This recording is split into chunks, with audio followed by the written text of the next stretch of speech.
तो उन सब धर्मों का त्याग कर दो।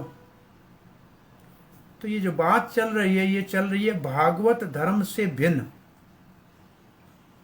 जो भी विषमता वाले धर्म है, जिसमें मेरे तेरे का विचार है और मेरा जो नहीं है उसको मारने का विचार है, उसके प्रति ईर्ष्या का भाव है, वो अपवित्र है, अशुद्ध है, घृणा से भरा हुआ है, द्वेष से भरा हुआ है, हिंसा का भाव है, तो वो धर्म अधर्म ही है। अब प्रभुपाद जी लिखते हैं, भगवत गीता जब कहती है सर्वधर्मान परित्यज्य, तो ये तो है असली धर्म। इसलिए भगवान का शरण लेना चाहिए। ये है शुद्ध धर्म की परिभाषा। भगवान ने जो आदेश दिया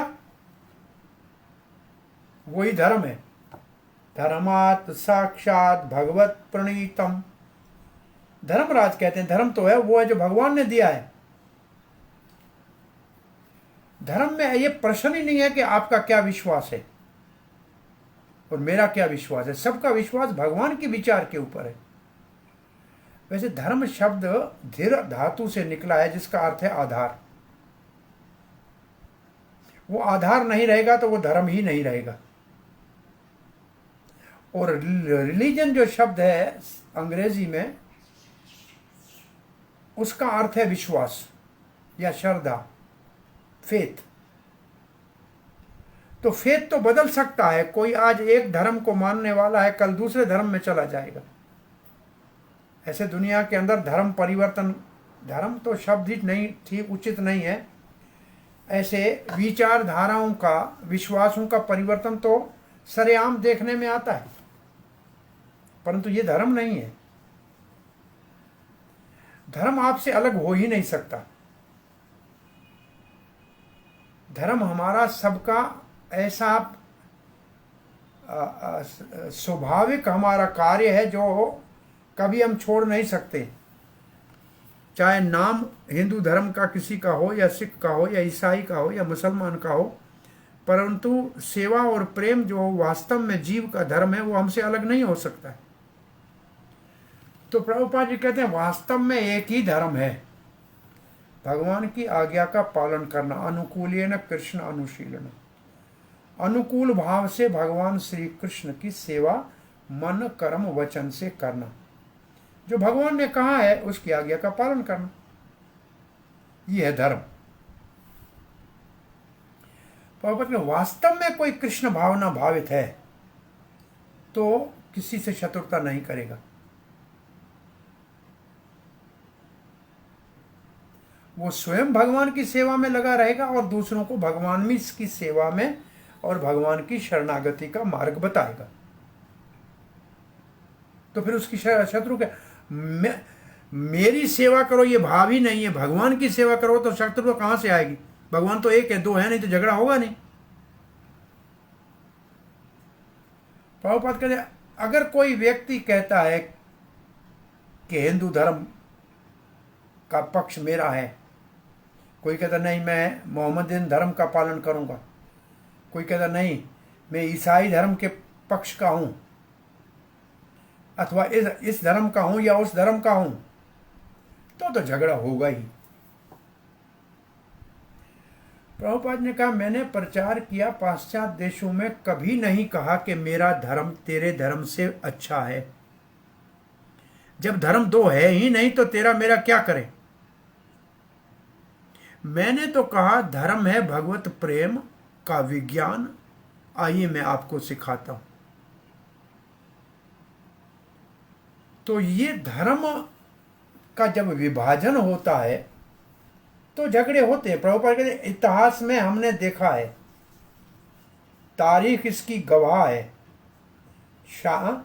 इसका तारीख इसकी साक्षी देती है, इतिहास इसका साक्षी है। किस बात का? कि मजहबों के मानने वालों ने, जिनको भगवान का पूर्ण अनुभव नहीं था, भगवान के विषय में जिनको स्पष्ट तत्व का पता नहीं था,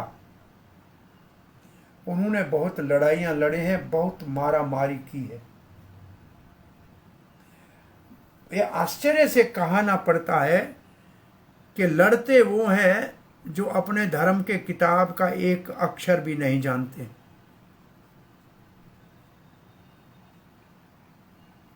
गीता पढ़ी नहीं है, कहते हैं हम हिंदू हैं, हम ईसाई को मार देंगे। कुरान पढ़ी नहीं है, कहे हम मुसलमान हैं और ये शत्रु है, इसको मार देंगे। जो शास्त्र को नहीं समझते हैं, शास्त्र के सार को नहीं समझते हैं और भगवत तत्व की जिज्ञासा जिसने की नहीं है, वो धर्म के नाम में बहुत बड़ा अधर्म, संसार में अत्याचार, हिंसा हुआ है। धर्म के नाम में बहुत बड़ी लड़ाइयाँ हुई है।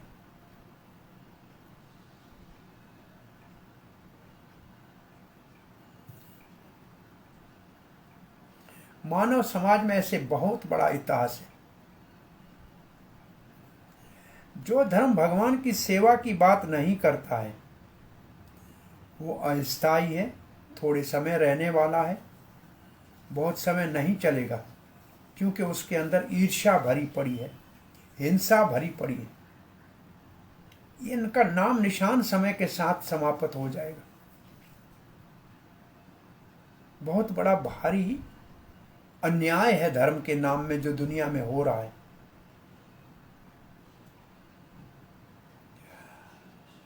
ऐसे कार्य हैं जो ऐसे धर्मों के बिल्कुल विरुद्ध हैं। इसलिए ये मेरा मत है, ये तेरा मत है, इसको त्यागना चाहिए। भगवान की मत को स्वीकार करना चाहिए। मेरा मत तेरा मत नहीं, भगवान का मत क्या है इसको स्वीकार करना चाहिए। हर एक को भगवान में विश्वास करना चाहिए, उसका शरण लेना चाहिए। यही भागवत धर्म है। भागवत धर्म किसी व्यक्ति ने नहीं बनाया, कोई मन के विचारों का तर्क वितर्क से बना हुआ नहीं है।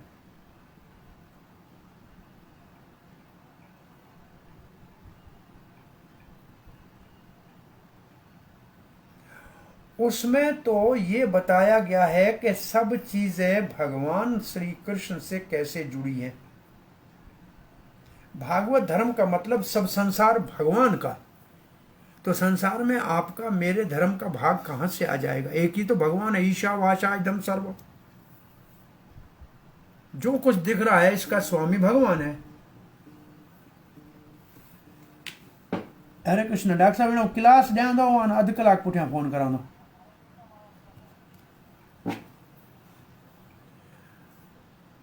वो डॉक्टर साहब को मैं कॉल कर रहा था रात से थोड़ा सा, अभी डॉक्टर साहब का फोन आया। सो प्रभुपाद जी अब ईशावासा की परिभाषा लिखते हैं, जब सब कुछ भगवान का है तो उसके ऊपर अपना आधिपत्य जमाने की मूर्खता क्यों करनी चाहिए? सर्वम खल्व इदम ब्रह्म। इसका मतलब जो कुछ आपको दिख रहा है इस पूरे ब्रह्मांड में, वो सब भगवान से जुड़ा हुआ है। सर्व खल्व ब्रह्म का मतलब है सब कुछ भगवान से जुड़ा हुआ है। अब प्रभुपाद दे रहे हैं उदाहरण। इसका अर्थ है भगवान सर्वत्र है अपने शक्तियों के माध्यम से। भागवत धर्म में भगवान को सर्वत्र ही देखना है। जहां दृष्टि पड़े वहां भगवान का संबंध ही देखना है। और भागवत धर्म में जो चीजें संसार में, उसको झूठा नहीं माना जाता है, मिथ्या नहीं है। वो भगवान की सेवा के लिए, सब कुछ भगवान से निकला है, इसलिए कुछ भी झूठ नहीं है, मिथ्या नहीं है। सभी भगवान की सेवा में लगाया जाए। अब प्रभुपाद जी अपना उदाहरण दे रहे हैं कि हम ये रात को जाग कर भागवत को एक मशीन में रिकॉर्ड करते हैं। ये मशीन है, परंतु इसमें भागवत को रिकॉर्ड कर रहे हैं। भगवान से जोड़ दिया है तो ये मशीन भी ब्रह्म है, क्योंकि इसमें इसका संबंध ब्रह्म से हो गया। ये है सर्व खल्व इदम ब्रह्म। इसका अर्थ है हर एक चीज भगवान की सेवा में लगानी है, कुछ भी झूठा नहीं है, हर एक सच्चा है। अगर भगवान की सेवा में है और अपनी सेवा में के लिए तो हमारा ही शरीर नाशवंत है, सब कुछ नाश हो जाएगा। भागवत धर्म को कहते हैं सर्व उत्कृष्ट। सर्व उत्कृष्ट मतलब सबसे श्रेष्ठ। इसलिए क्योंकि जो भागवत धर्म का पालन करते हैं वो किसी से ईर्ष्या नहीं करते, इसलिए श्रेष्ठ है। शुद्ध भागवत जो शुद्ध भक्त हैं वो सबको निमंत्रण देते हैं बिना ईर्ष्या के, आओ कृष्ण भावना में हमारे साथ मिल जाओ और मिलके भगवान की सेवा करो। ये उदाहरणार्थ प्रभुपाद जी का जो कृष्ण भावना है, ये भागवत धर्म का एक जीता जागता उदाहरण है। भारत की सीमाओं से बाहर अफ्रीका के जंगली काले लोगों को कहा, आओ हरे कृष्ण जपो और कृष्ण प्रसाद खाओ और कृष्ण भक्त बनो।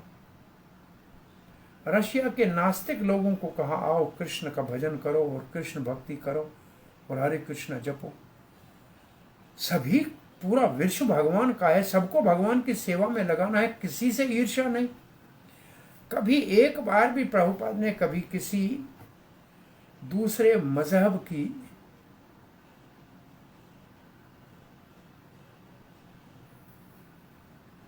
कहा जाए कि निंदा नहीं की। उन मजहबों के प्रचारकों को बड़ा सम्मान दिया है, गुरु का स्तर दिया है, परंतु उनके मानने वाले जिन्होंने उन्हीं के ऊपर पत्थर मारे, उन्हीं को फांसी पे चढ़ाना चाहा, उनकी निंदा की। प्रभुपाद के लेखनी से लिखा हुआ पुस्तकों में लिखा है, चाहे मंदिर में जाओ या मस्जिद में जाओ या गिरजाघर में जाओ, लेकिन भगवान से प्रेम करना सीखो। ये है भागवत धर्म के व्यक्ति की धारणा, ये है उसकी मति। कोई विषमता नहीं है, कोई पराया नहीं है, सभी कृष्ण के हैं। कोई जानते हैं, कोई भूल गए हैं, उनको वापस कृष्ण से कैसे जोड़ा जाए। ये प्रभुपाद जी का, अब प्रभुपाद जी के ये जो भाव है, जैसे भगवान कहते हैं सुहृद सर्वभूतानां, मैं सब जीवों का शुभ चिंतक हूं, सबका हितैषी हूं, सबको सुखी देखना चाहता हूं, सबका भला करना चाहता हूं। जैसे भगवान कहते हैं ऐसे ही भगवान का भक्त भी सुहृद है, वो ही सबका हित करना चाहता है। इसलिए ये सर्व उत्कृष्ट भागवत धर्म है, जिसमें मानव तो मानव, पशु पक्षी को भी भगवान की सेवा करने का सौभाग्य है। पेड़ पौधे के प्रति भी सद्भावना है कि ये भी जीव है। अहिंसा का भाव है, किसी की हिंसा नहीं करनी। और इसके विपरीत जो भी तथाकथित संसार में प्रचलित धर्म है और जो भी लोगों के विश्वास हैं, फेथ हैं, धारणाएं हैं, जो एक दूसरे से विषमता करते हैं, मेरा तेरा करते हैं, वो कृष्ण भावना के महत्व को अथवा उसकी विशालता को समझ नहीं पाते हैं, भागवत धर्म को समझ नहीं पाते हैं।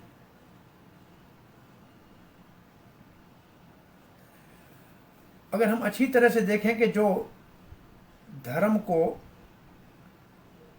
काम्य धर्म मानकर कामनाओं की पूर्ति के लिए देवताओं की पूजा में लगा है या किसी और व्यक्ति की पूजा में लगा है, परंतु भगवान का नाम निशान नहीं है, तो उनमें ईर्ष्या तो होगी ही होगी और अपवित्र कार्य भी होंगे ही होंगे। आगे चित्रकेतु कह रहे हैं, कहा क्षेमो निज परयो, क्या अपना लाभ करेगा, क्या दूसरे का भला करेगा। क्या कह, क्या निज लाभ क्षेम लाभ, क्या अपना लाभ है, क्या पराया लाभ है। कियान वा अर्थ स्वपर दुर्हा धर्मेण, कियान वा अर्थ स्वपर दुराहा, स्वपर दुराहा, दूसरे से कर रहा है द्रोह और अपने से भी कर रहा है द्रोह। कियान कर रहा है, वह अर्थ कोई लाभ नहीं, स्व पर द्रोह अपने से भी द्रोह दूसरे भी द्रोह, धर्मेण और धर्म के नाम में। सद्रोहा तव कोपाह, भगवान वो अपने से भी ईर्ष्या करता है, द्वेष करता है, तो भगवान आप तब कोपा हो, आप उसके ऊपर क्रोधित हो जाते हो। पर संपीड़िया, दूसरे को पीड़ा देता है। च तथा अधर्म, इसलिए वो अधर्म है। कैसे एक धर्म, कैसे एक मजहब जो अपने से भी ईर्ष्या, अपने से भी द्वेष, अपने से भी द्रोह और दूसरों से भी द्रोह सिखाए, वो किसी का भला कर सकता है। ना अपना भला कर सकता है, ना दूसरे का भला कर सकता है। क्या इसमें मंगल कार्य है? क्या इसमें शुभ है? इस धर्म के पालन करने में क्या शुभता है, क्या अच्छाई है, क्या लाभ प्राप्त होगा? दूसरे को दुख देने के लिए अपने आप को भी संकट में डाले और ईर्ष्या करे, तो भगवान ऐसे अधर्मियों के ऊपर आपको कोप, क्रोध होता है।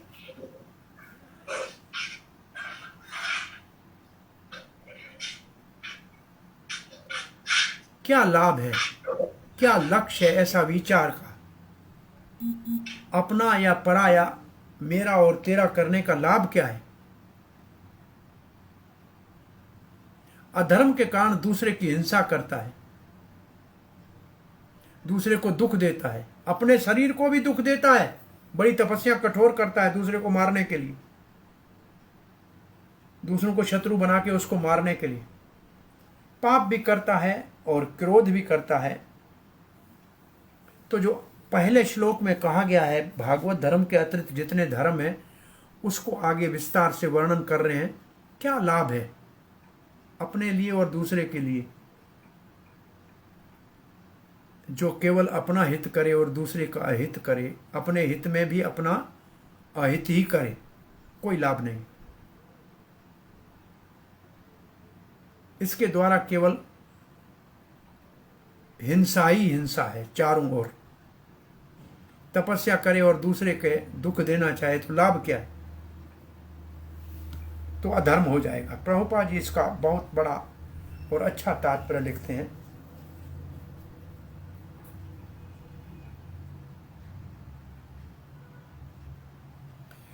कोई भी मजहबी मान्यता जो भागवत धर्म, जिसमें भगवान की नित्य सेवा, शाश्वत सेवा, सनातन सेवा का सिद्धांत नहीं है, उसमें तो अपने से भी द्रोह और दूसरे से भी द्रोह ही करना है। अपना भी अहित, दूसरे का भी अहित करना है। अपनी हानि, दूसरे की भी हानि करनी है।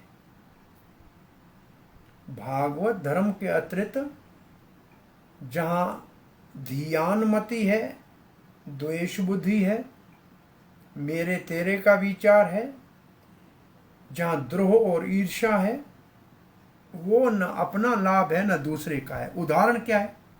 प्रभुपाद जी कहते हैं उदाहरण है, बहुत से मजहबी धारणाओं में पशु हत्या का वर्णन है।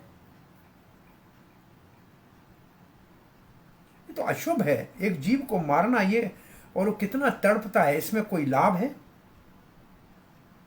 कोई हानि हो रही है दूसरे जीव को मारने में? मारने वाले के लिए भी अशुभ है, और जो मरता है उसका तो जान जाता है, ये पीड़ा भोगता ही है ना। और ये धर्म सब में हो रहा है। प्रभुपाद जी कहते हैं कभी कभी काली देवी के सामने काला बकरा वो अमावस के दिन बलि चढ़ाने का उन लोगों की मूर्खता को जो मांस आहार त्याग नहीं सकते, विधान शास्त्र ने बताया है। ये कोई भगवान की इच्छा नहीं है, ये उन लोगों को सीमित करके पाप से बचाने के लिए विधि विधान बनाया गया है। परंतु उसमें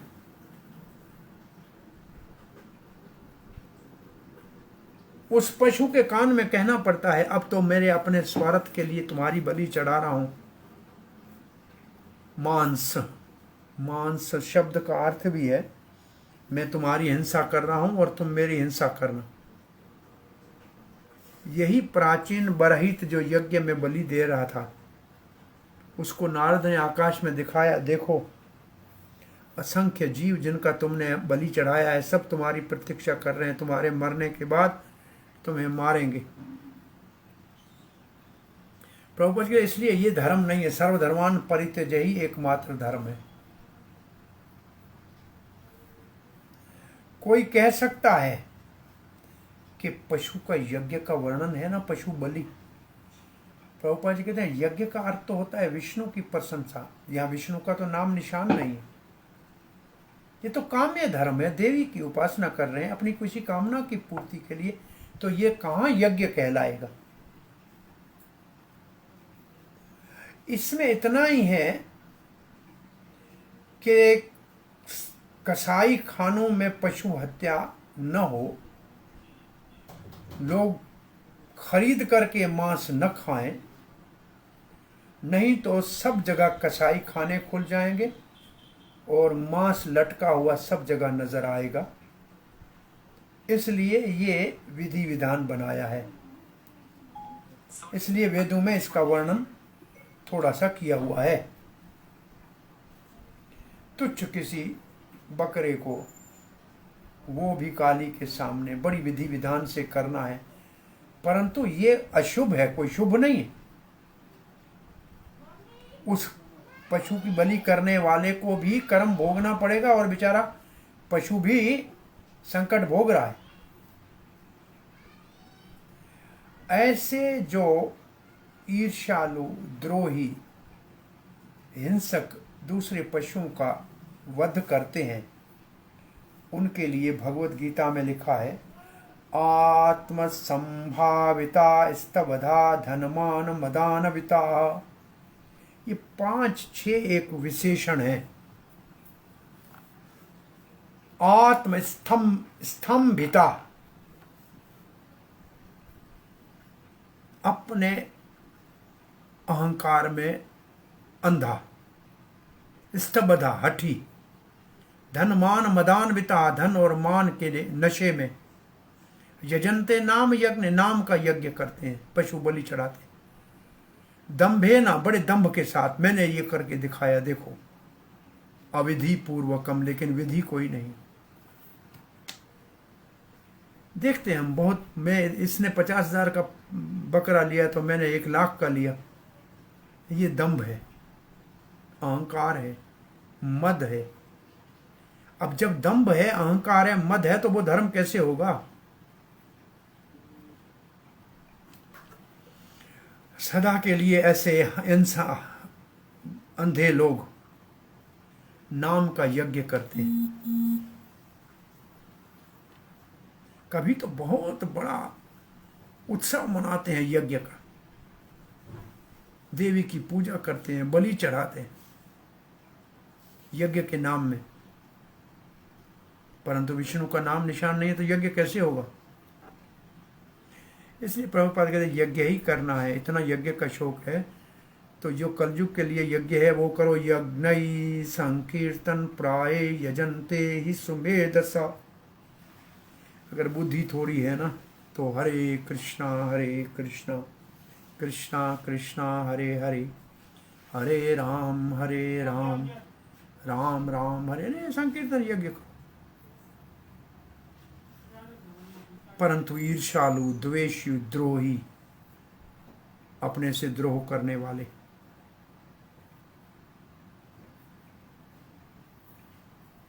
उनकी बहुत बड़ी निंदा की है भगवान ने भगवत गीता में। अहंकारम बलम, ये असुरी प्रवृत्ति के लोगों के सारे लक्षण है 16वें अध्याय से। अहंकारम अहंकार, बलम अपना बल, दर्पम अभिमान, कामम इच्छा, क्रोधम क्रोध, च संश्रिता, इन सब से अपने आप को भरा हुआ है। मामात्म परदेहेशु, अपने आप को भी और दूसरे शरीरधारी को, मैं जो सबके हृदय में बैठा हूं परमात्मा, उसको भी। परद्वेषंतो, और दूसरे को भी दुख देता है, तपस्या करता है, मेरे को सुख तकलीफ देता है। भगवान कहते हैं मुझे भी, मामात्म परदेहेशु, मेरे को भी, जो उसके अपने शरीर में हूं और दूसरे के शरीर में हूं। प्रद्वेषवंतो अभिसूय का, ईर्ष्या करता है, द्वेष करता है उससे।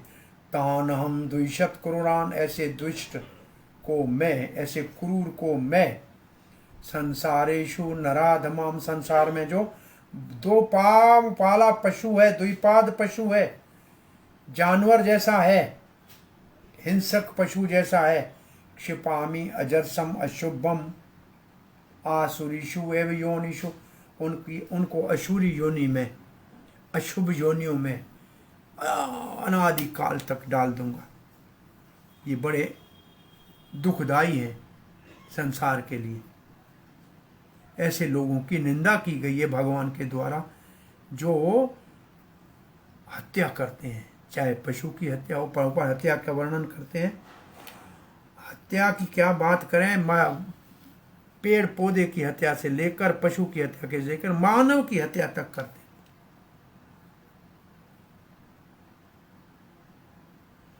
तब कोपा जो इस श्लोक में है ना, उसका तात्पर्य में प्रभुपाद ने ये श्लोक दिए हैं। जो हत्या करेगा वो अपना भी तो, अपने से भी द्रोह करेगा, अपना भी हानि करेगा ना। दूसरे को मारा और स्वयं को पुलिस ने पकड़ के फांसी में चढ़ा दिया, तो अपना क्या लाभ हुआ? तो अपना भी हानि और दूसरे का भी हानि। प्रभुपाद जी कहते दूसरे को मार के सरकार कभी नहीं भी पकड़े तो कोई बात नहीं, परंतु भगवान के प्रकृति के नियम से छूट नहीं सकता है। उसको तो ईश्वरी कानून निश्चित रूप से दंडित करेगा। पशु हत्यारा दूसरे जन्म में पशु के द्वारा मारा जाएगा, ये है प्रकृति का नियम। इसलिए भगवान की आज्ञा का पालन करो, सर्वधर्मान परित्यज्य। ये प्रभुपाद ने 3-4 बार लिखा है इन 2 श्लोकों में। इसका अर्थ ये है कि दूसरे नाम में धर्म कोई नहीं है, एक ही धर्म है, वो है भगवान की शरणागति, वो है भागवत धर्म। इसी का पालन करना चाहिए। अब प्रभुपाद बहुत स्पष्ट लिख रहे हैं, अगर कोई व्यक्ति इस भगवान के दिए हुए सर्वधर्मान नाम के सिद्धांत का पालन नहीं कर रहा है और अन्य किसी धर्म को मानने की मूर्खता कर रहा है, तो भगवान के द्वारा दंडित होगा। कैसे होगा? अलग अलग प्रकार से दंडित होगा। कोई भी अपना मन घड़त मजहब बना रहा है, बहुत से बन रहे हैं आजकल, मूर्खों ने कितने मजहब बनाए, पंथ बनाए।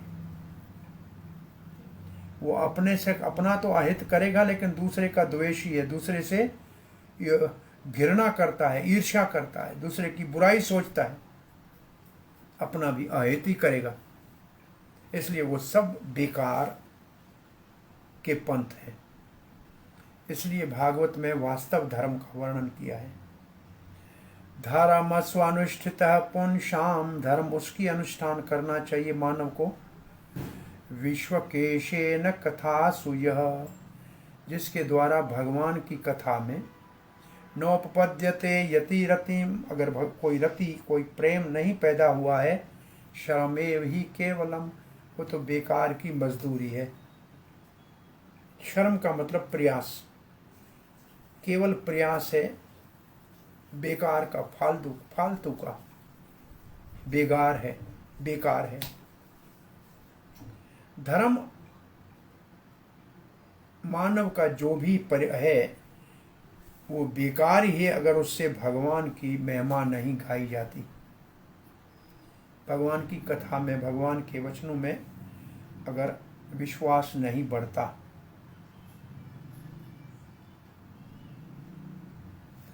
प्रभुपाद जी लिखते हैं, कोई भी धर्म का रास्ता अगर हमारे कृष्ण भावना को या भगवत भावना को जागृत नहीं करता है, वो व्यर्थ समय का गंवाना है और सारी मेहनत बेकार की है। न व्यभिचरति तवेक्षा यया हे अभितो भागवतो धर्मः स्थिरचर सत्वः कदम्बेशव अपृथिक धिया यम उपासते तो आर्या। आर्य कौन है, सभ्य कौन है? यम उपासते तव आर्य, जो आर्य है वो आपकी उपासना करते हैं। न व्यभिचरति तव इच्छा,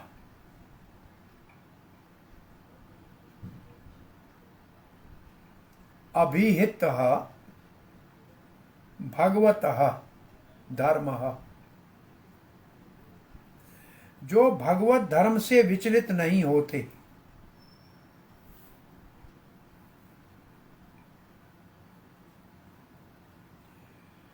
जो भागवत धर्म भागवत गीता आदि में दिया हुआ है, जैसे आपने प्रभुपाद बार बार कहे सर्वधर्मान, और अभी कह दिया भगवत कथा में रुचि न हो, ये जो धर्म है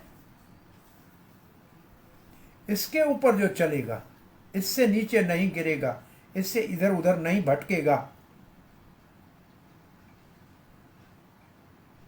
यही परम जीवन का लक्ष्य मानेगा।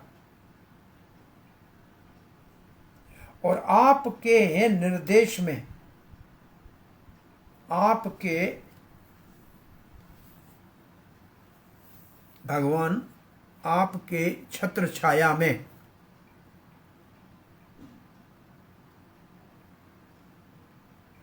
जो इस धर्म का पालन करेगा, जिसमें सभी जीवों के लिए चर या अचर हो, ऊंच या नीच हो, उन सब का हित करेगा। ये शब्द है स्थिर चर सत्वम कदम्बेशु, चर हो या अचर हो, सब जीवों का हित करेगा। उसको आर्य कहा जाएगा। वो भगवान आपकी उपासना करेंगे। और ये जो वह अपृथक धी हो, अपनी बुद्धि पृथक नहीं, वो दूसरा है, वो दूसरा है ऐसे नहीं, ऊंच नीच सबको समान समझेंगे कि भगवान के अंश हैं। हे मेरे प्रिय नाथ, जो भी जिसका धर्म है और जो ही उसका कर्म है, जिसका आपने भागवत धर्म में, गीता और भागवत में वर्णन किया है, जो आपकी दृष्टिकोण से दिया हुआ है, और जो उसको अपना लक्ष्य मान के चलता है और उससे बिल्कुल विचलित नहीं होता, वो सब आपके संरक्षण में सब जीवों का हित चाहते हैं, चाहे वो जीव चर हो या अचर हो, ऊंच हो या नीच हो। और ऐसा वर्ताव करने वाले को आर्य कहते हैं, और आर्य आपके उपासक हैं। भगवान आपका जो ये जो शब्द है तव इच्छा, तव इच्छा मतलब आपका दृष्टिकोण या आपका निर्णय या आपका जजमेंट, जिसमें आपने भागवत धर्म या भक्ति का वर्णन किया है, जो उसके ऊपर चलता है, नहीं हिलता है, वो आर्य है और वो सब के प्रति सद्भावनाओं का विचार करके धर्म का पालन करता है।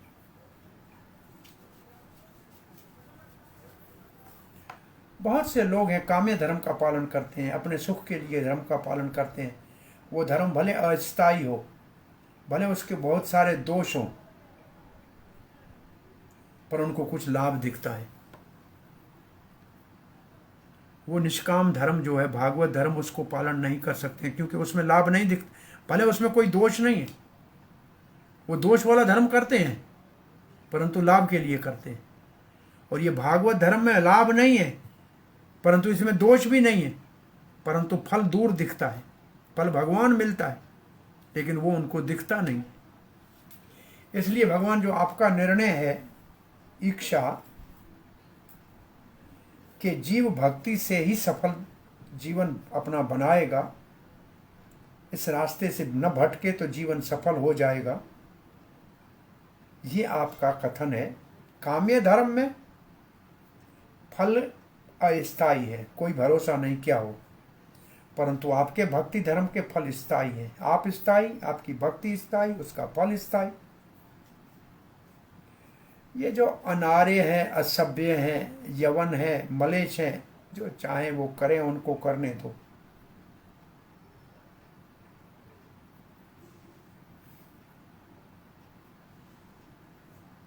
परंतु जो आर्य हैं, सभ्य व्यक्ति हैं, वो तो भक्ति ही करेंगे। असभ्य जिस मार्ग पे जाएं इसके ऊपर संदेह करते हैं तो करने दो। और आर्य सभ्य व्यक्ति जो है, उनकी बुद्धि दूसरों के दुख सुख को अपने दुख सुख से अलग नहीं समझती। अप्रथिक दिया, ये आर्य छंद भी है इस श्लोक का। भागवत धर्म या कृष्ण कथा एक ही बात है। भगवान श्री चैतन्य महाप्रभु की इच्छा है, यारे देखो तारे कहो कृष्ण उपदेश, हमारे आज्ञा होय गुरु होय तारा देश। प्रभुपाद ने ये श्लोक को लिखा है, गुरु बनो, कृष्ण भावना का प्रचार करो, गीता भागवत का प्रचार करो, पुराण वेदांत सूत्र का प्रचार करो।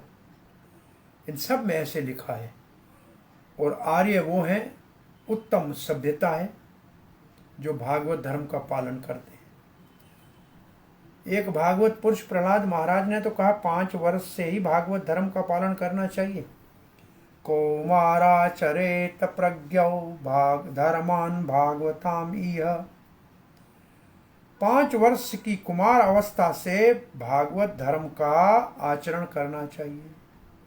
इस धरती के ऊपर दुर्लभम मानुषम जन्म, ये मानुष जन्म बहुत दुर्लभ है। तदपि फिर भी अध्रुवम, अटल है, सदा रहने वाला नहीं है। अध्रुवम, ध्रुवम नहीं, परंतु अर्थदम बड़ा लाभदायक है दुर्लभ, है अस्थायी, परंतु है बड़ा काम का। इसका लाभ लेना चाहिए, इसमें भागवत धर्म का पालन करना चाहिए। भगवान के नियमों, बताए हुए शास्त्र के नियमों के अनुसार जीना चाहिए। भगवत गीता में भगवान ने कहा है, मानव समाज 4 वर्ण आश्रम में विभाजित है। धर्म और गुण और कर्म के आधार पे ब्राह्मण, क्षत्रिय, वैश्य, शूद्र, सन्यासी, वानप्रस्थ, गृहस्थ, ब्रह्मचारी वर्ण आश्रम का विभाजन है। ये सभ्यता की पहचान है। मानव समाज अगर इसी का पालन करेगा, भागवत धर्म के ऊपर चलेगा, तो आर्य कहलाएगा। उसमें भगवान के वचनों से रत्ती भर भी मुंह नहीं मोड़ना है, रास्ता नहीं बदलना है। फिर कहते हैं, ऐसे मानव आर्य सभ्यता के सभ्य भागवत धर्म के मानने वाले पेड़ में, पशु में, मानव में कोई अंतर नहीं करते कि सब जीव हैं। पंडिता समदर्शन है, सब में परमात्मा का दर्शन करते, क्योंकि पूर्ण रूप से कृष्ण भावना में वो शिक्षित है। सब जीवों को भगवान का अंश समझते हैं, किसी को नहीं मारते हैं। एक छोटे पेड़ को भी बिना काम के, बिना उद्देश्य के उजाड़ते नहीं है। प्रभुपाद ने मंदिर के बीच में पेड़ को रहने दिया, आंगन में। देखो आज भी वो सूख गया तो दूसरा लगा है। मंदिर के बिल्कुल आंगन में पेड़ को बोले पेड़ नहीं काट, ये तो वृंदावन है, यहाँ तो सब ऋषि हैं, भगवान के भक्त हैं। पेड़ भी बॉम्बे में भी पेड़ देखो, रोड के बीच में एक खड़ा है, मेन रोड के बीच में खड़ा है, नहीं पूरा नहीं काटना है पेड़। पेड़ क्यों काटे बिना मतलब के? और कुछ पेड़ काटे, प्रभुपाद को बहुत उसके ऊपर अच्छा नहीं लगा, रोष किया कि ये ठीक नहीं किया आपने, क्यों पेड़ काटे। ये जो यहाँ श्लोक में शब्द लिखा है, अप्रतिक धिया चर सत्व कदम्बाश्व अप्रतिक दिया, ये आर्य चराचर जगत में किसी से भेदभाव नहीं करते। ऊंचा जीव है, नीचा जीव है, उससे अन्याय नहीं करते। सब जीवों का संरक्षण करना चाहिए, सुरक्षा करनी चाहिए, उजाड़ना नहीं चाहिए। हर एक को जीने का अधिकार है और जीना देना चाहिए, चाहे पेड़ हो या पक्षी हो। हम मार देंगे, काट देंगे, उसको दोबारा उसी जूनी में आना पड़ेगा, ये हिंसा हो जाएगी। प्रभुपाद कहते हैं यही आर्य धर्म का मूल सिद्धांत है।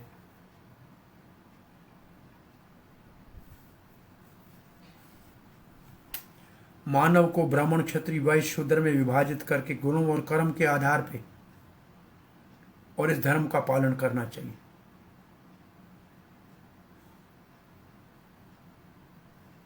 और ये ऐसे क्यों मानते हैं? क्योंकि इसके द्वारा भगवान की प्रसन्नता होती है, क्योंकि ये सिद्ध सभ्यता है, शुद्ध, सिद्ध और सफल सभ्यता है। जो आर्य हैं भगवान के वचनों से विचलित नहीं होते, वचनों से बिल्कुल पथभ्रष्ट नहीं होते और न ही भगवान के वचनों में संदेह करते हैं। अनार्य जो है, आर्य नहीं है, असुरी प्रवृत्ति के हैं, वो तो गीता के नियमों का पालन क्या करेंगे, भागवत को क्या पढ़ेंगे, उनके तो विरोधी हैं, क्योंकि उनको तो इंद्रिय तृप्ति की ही शिक्षा मिली है। दूसरे जीवों की हत्या करके भोग करने का ही उनका जीवन सदा उसी मार्ग पे चला है। न्यूनम प्रमथ कुरुते विक्रमः, ये तो धर्म के विपरीत काम कर, विक्रम कर रहे हैं, बहुत भारी पाप कर रहे हैं, मना किए हुए काम कर रहे हैं। यदिंद्रिय प्रीत आह प्रणोति, सारी शिक्षा ही केवल इंद्रिय तृप्ति की प्राप्त हुई है, त्याग का भाव नहीं, सेवा का भाव नहीं।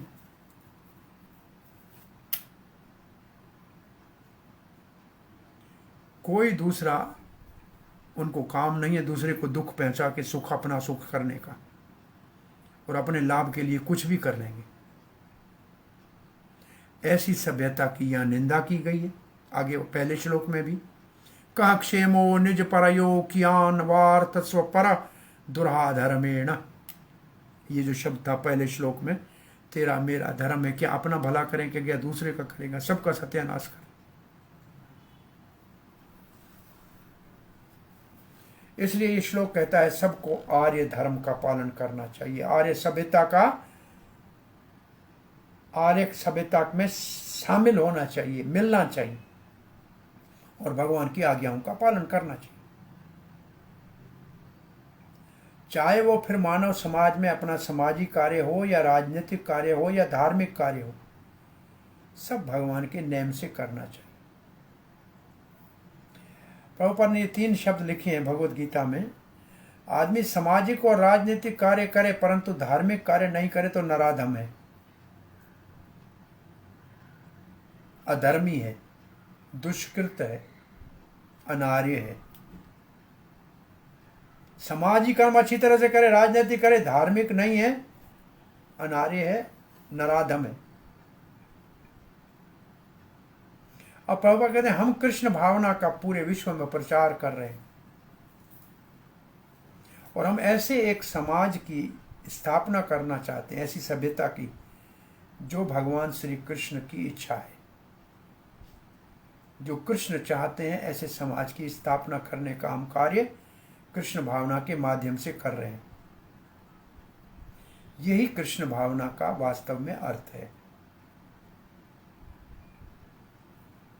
इसलिए हम भगवत गीता यथारूप में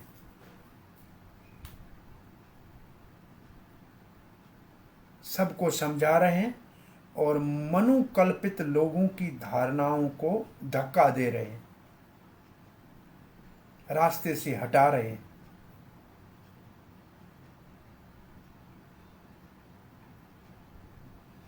मूर्ख,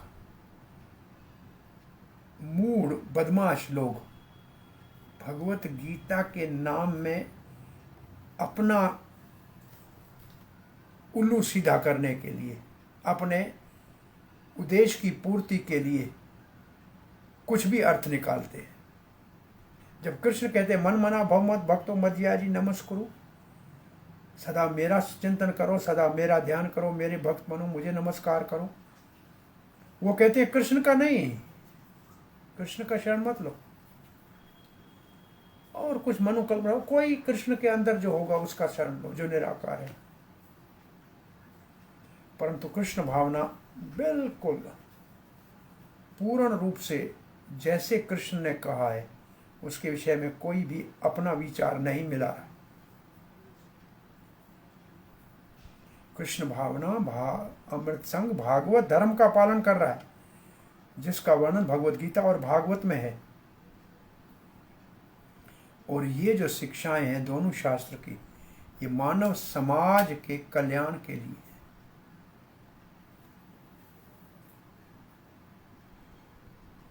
कोई इन शास्त्रों का अर्थ का अनर्थ करेगा, अलग कोई माना निकालेगा अपने इंद्रिय भोग के लिए, तो वो अनार्य कहलाएगा। इसलिए ऐसे भगवत गीता को दूर से नमस्कार करके त्याग देना चाहिए। भगवत गीता यथारूप का मार्ग अपनाना चाहिए, जैसे भगवान श्री कृष्ण कहते हैं ये तो सर्वाणि कर्माणि मयि सन्न्यस्य मत्परः अनन्य नैव योगेन माम ध्यायन्त उपासते तेषाम् अहं समुद्रता मृत्यु संसार सागरात् भवामि न चिरात् पारथ मय्यावेशित चेतसाम्। ये 12वें अध्याय का श्लोक है कि जो मेरे इस धर्म का पालन करेगा उसको मृत्यु संसार से तत्काल में आकर स्वयं अपने हाथ से गरुड़ पे ऊपर चढ़ के आऊँगा और चोटी से पकड़ के अपने धाम ले जाऊँगा। हरे कृष्णा। यहाँ आज की कथा को विराम देते हैं। हरि बोल। हरे कृष्णा प्रभु जी। हाँ शालू जी बोलिए। कैसे हैं प्रभु जी आप? कृष्ण कृपा। प्रभु जी मेरे ना तीन प्रश्न हैं। हाँ। पहला, अगर सबका धर्म यही है कि हमें सिर्फ भगवान की ही भक्ति करनी है, तो अलग अलग धर्म का जो प्रचलन हुआ है वो क्यों हुआ है? बात यह है, प्रभुपाद जी कहते हैं बात लोग जिस स्तर पे हैं उसको वहीं से पढ़ाना शुरू करना है। आप सबको पीएचडी नहीं करा सकती है। जो पहले दर्जे का है पहले दर्जे की कक्षा में पढ़ाया जाएगा। और ये जो धर्मों का विभाजन है इसका मुख्य कारण है प्रकृति के 3 गुणों का प्रभाव। जो लोग तामसिक प्रवृत्ति के हैं उनको तामसिक ही शिक्षा दी गई। हमारे 12 पुराणों में 6 पुराण तामसिक वृत्ति के लोगों के लिए है और 6 पुराण राजसिक लोगों की वृत्ति के लिए हैं, 6 पुराण सात्विक लोगों की वृत्ति के लिए हैं। तो ये अलग अलग धारणाएं धर्म की है। ये विशेष काल में, विशेष परिस्थिति में और विशेष व्यक्तियों के समाज को धीरे धीरे ऊपर उठाने के लिए है। ऐसे प्रभुपाद जी उदाहरण देते हैं कि डिक्शनरी में मानो एक शब्द का एक अर्थ ही निकलेगा कि आप कोई एक शब्द ले लें तो उसका एक अर्थ ना आम डिक्शनरी में एक अर्थ हो सकता है, परंतु अगर एनसाइक्लोपीडिया में देखेंगे तो उसे एक शब्द के 10 अर्थ मिलेंगे। जी प्रभु जी। तो वास्तव में भागवत धर्म एनसाइक्लोपीडिया है जिसमें सारे धर्म समाये हुए हैं, परंतु वो जी। सब एक एक अर्थ को जानते हैं, वहां से ऊपर नहीं जानते हैं, उनकी बुद्धि इतनी विकसित नहीं है। तो इसलिए इन सब अलग धर्मों का कारण समय और मतलब काल, देश और पात्र के सुधारने के लिए जहाँ थे वहाँ से सुधारने की प्रक्रिया चालू की, वो आगे नहीं बढ़ पाए, वहाँ अटक गए, इसलिए उसका वो नाम हो गया। जी प्रभु जी। और दूसरा प्रश्न मेरा ये प्रभु जी था कि अगर हर जीव में, जो बेशक वो पेड़ हो, पक्षी हो, पशु हो, सब में परमात्मा है, तो फिर तो डॉक्टर और साइंटिस्ट तो सबसे ज्यादा हथियार हुए, क्योंकि सबसे ज्यादा एक्सपेरिमेंट्स तो वही करते हैं, एंटी बैक्टीरियल, एंटी फंगल और रैट एक्सपेरिमेंट्स, फेज 1 ट्रायल्स, वो तो सभी हम लोग मतलब जन कल्याण के लिए करते हैं, बट कहीं ना कहीं मतलब एनिमल्स को हार्म तो कर ही रहे हैं ना प्रभु जी, मतलब चाहते हुए या असल ना में चाहते देखा हुए। जाए, जैसे क्षत्रियों को जंगल में जाके शिकार करने का वेद ने उनकी शिक्षा के अंतर्गत दिया है आदेश, तो वो शिकार करने जाते हैं शिक्षा के लिए, परंतु वो केवल अपने इंद्रिय तृप्ति के लिए शिक्षा करेंगे तो पाप में उनको लगेगा, अगर केवल शिक्षा के लिए करेंगे, धर्म के लिए, तो नहीं लगेगा। ऐसे ही डॉक्टर अगर जन हित के लिए ये अभ्यास करेंगे तो ठीक है, अपने नाम के लिए करेंगे तो फिर उसका उनको फल भोगना पड़ेगा। हम जब रिसर्च कर रहे थे खुद डॉक्टरी में, जब पीए हमको करना था मास्टर में रिसर्च, तो हमने किसी को मारना नहीं चाहा उस वक्त में। वैसे तो बचपन से ही हमारा जीवन ऐसे ही वैष्णव कुल में हुआ है, फिर भी तब हम इस्कान में शामिल हो गए थे, तो हमने कहा जो मुर्दे मर गए हैं, अब वो भी इंसान के, उनका कोई टुकड़ा निकाल के उसके ऊपर चकास करें। फिर हमने खास अस्पतालों में मरे हुए कैडेवर का वो निकाल के बाइल डक्ट उसके ऊपर ही हमारी जो थीसिस उसके ऊपर लिखी। तो ऐसा है कि जिसको सूझबूझ थोड़ी आ जाएगी वो तो ऐसा काम नहीं करेगा, परंतु फिर भी अगर किसी के भले के लिए करना है तो जैसे दधी जी ने अपना शरीर दे दिया इंद्र के भले के लिए, वो तो ठीक है, परंतु ये आए दिन अपने नाम निशान के लिए कि मैं करूंगा, तो वो ठीक नहीं। तो मतलब जैसे कि अगर हम लोग कोई भी एंटी बैक्टीरियल, एंटी फंगल या मतलब डीवॉर्मिंग के लिए भी जो मेडिसिन लेते हैं, वो हत्या में काउंट नहीं होती है? नहीं होती है, क्योंकि वो जो हमारी हत्या कर रहा है उससे हम अपनी रक्षा कर रहे हैं। जी प्रभु जी। जो हमारे शत्रु अगर सामने वो आकर शत्रु के लिए अगर अस्त्र उठाया जाए हाँ, तो वो हत्या वो हमारे ऊपर आक्रमण कर रहा है, हम अपनी रक्षा में उसको मार रहे हैं, उसमें कोई आपत्ति नहीं। जी प्रभु जी। बट प्रभु जी जैसे कौरव थे, वो भी तो परमात्मा का उनमें अंश था ना, तो लेकिन अधर्म के ऊपर थे। जब कोई अधर्म के ऊपर होता है, जैसे विशीला कोई पौधा हो जाता है तो उसको हटाना, नहीं तो सबको मार देगा, सबको नुकसान पहुंचाएगा। उसके लिए उदाहरण है कि खेत के अंदर धान को बढ़ना है तो घास को निकालना पड़ेगा, अगर घास को नहीं निकाला तो पानी घास पी जाएगा तो धान नहीं बढ़ेगा। जी। ऐसे ये कौरव घास जैसे हो गए थे और धर्म धान थे जिसको वो बढ़ने नहीं दे रहे थे। तो घास को जैसे पौधा, जो हर किसान घास को निकालता है अपने खेती में अनाज के उत्पादन के लिए, ऐसे अधर्मियों का जो है वो घास की तरह निकालने पड़ेंगे, तब धर्म की वृद्धि होगी। जी प्रभु जी। हरे कृष्ण। हरे कृष्ण। कृष्ण प्रभु जी, दंडवत प्रणाम। धन्यवाद दिवाकर जी। प्रभु जी, दिवाकर प्रभु वित्यो।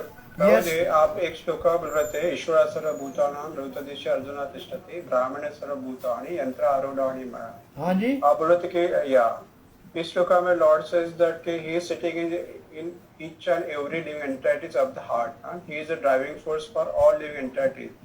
And we shall look towards the each and every living entity equally. Then why our people are killing the cows and chickens and all the animals, Prabhuji? they are uncivilized. Okay. Uncivilized. This is uncivilized. What they are doing, they don't know. They are they are in the eyes of God are criminals. हाँ जी, श्री प्रभुपाद की जय। हरे हरे हरे कृष्णा।